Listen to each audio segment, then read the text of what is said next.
Welcome to Asian ID. What is it about a single fleeting smile that can ignite an entire storm of speculation, turning a casual live stream into a battlefield of belief and doubt? And when Guo Yuxin casually lets slip a soft "I want to see Hae-in," isn't it the unguarded tone, more than the words themselves, that sends hearts racing? Could such a simple sentence, wrapped in a shy laugh she couldn't quite hide, really be nothing more than coincidence? Or is it precisely these unscripted moments, fragile and spontaneous, that blur the line between performance and something dangerously real? When we rewind the explosive debut of The National Husband Brings Home, doesn't it feel like the origin of something far bigger than just a successful series? And as Guo Yuxin embodied Guo Yuxin's quiet resilience while Wang Haozhen gave life to Lu Jinian's restrained devotion, weren't we already witnessing a chemistry that refused to stay confined within the script? How could a 13-year fictional longing feel so achingly authentic that audiences willingly carried it beyond the screen and into reality? And when billions of views and endless discussions crown them the national couple,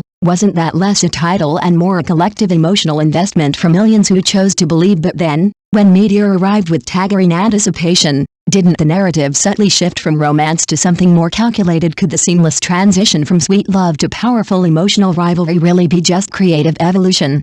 Or was it a carefully designed continuation of a story that never truly ended? And when every interaction, every glance, every rumored meeting seemed to align perfectly with promotional cycles, doesn't it force us to question the nature of what we are seeing? Is this love unfolding in real time, or a narrative unfolding with precision behind the scenes? Then there are those moments that feel too vivid to be staged, like that quiet visit in Yunnan, where Wang Haozhen stood waiting with a thermos in the cold, and Guo Yuxin turned back with a smile that seemed to carry 1,000 spoken RDS. How do we explain the emotional weight of something so fleeting? Can marketing fabricate warmth that feels this intimate, this unguarded, this real? Or is it precisely because we cannot be certain that we choose to believe even more fiercely? And perhaps the most unsettling question lingers beneath it all: why do we care so much? Is it because we long to witness a love story that escapes fiction and breathes in reality? Or because, deep down, we understand that even if it is a beautifully crafted illusion, it still gives us nothing we are unwilling to let go of? So when the lines between truth and performance dissolve, when every glance could be either sincerity or strategy, are we watching their story unfold? Or are we simply seeing what we desperately want to believe? What happens when every glance, every touch, every carefully captured moment begins to feel too perfect to be accidental? And as the promotional storm around media intensified, didn't the sudden surge in intimacy between Guo Yuxin and Wang Haozhen feel both thrilling and suspicious at the same time? Could it be pure coincidence that their interactions grew warmer, closer, more daring, exactly when the audience's attention was needed the most? Or is this the precise moment where emotion and strategy begin to blur into something indistinguishable? A single snow-kissed scene is rehearsed under icy blue lights until perfection. Doesn't it make us wonder whether we are witnessing love, or the art of making love believable? And when a spinning kiss leaves her breathless, laughing about oxygen deprivation, isn't there something intoxicating about how real the exhaustion feels? But then again, how much of real is crafted through repetition, through angles, through intention? And if a moment must be filmed 3 times to feel right, does it lose authenticity, or does it gain it? In an industry where partnerships dissolve as quickly as they form, how did these two manage to break free from the assembly line of disposable pairings? Is their continuity a rare emotional alignment, or the result of a carefully designed timeline that ensures maximum impact at every stage? And when 3 collaborations create a memory so distinct that audiences refuse to let go, isn't that already a kind of success beyond storytelling? But behind the shimmering surface, doesn't the machinery of capital quietly hum, calculating every heartbeat of the audience? When a market worth billions begins to treat couples as assets rather than accidents, can we still believe in spontaneity? Isn't the idea of the national couple less about romance and more about a formula, one that merges fan bases, amplifies traffic,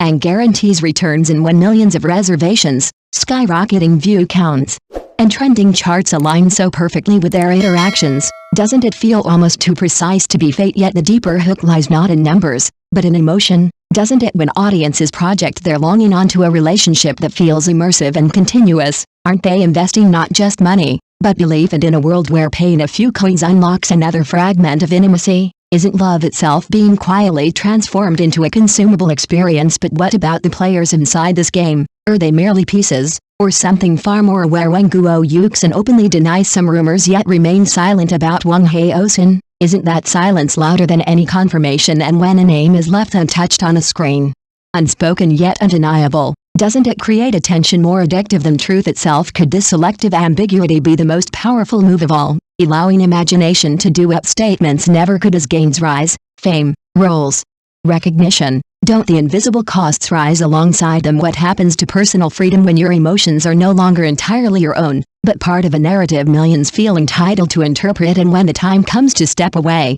to break the illusion, will the audience let go, or will they demand the story to continue? So in the end, standing between sweetness and calculation, between genuine connection and strategic design, what are we really witnessing? Are these lingering touches, protective gestures, and unspoken pauses evidence of a love that escaped the script, or simply the most convincing performance of all, and perhaps the most unsettling question of all, when you choose to believe in them? Are you seeing the truth, or completing the illusion yourself? Thank you for watching the video. See you again.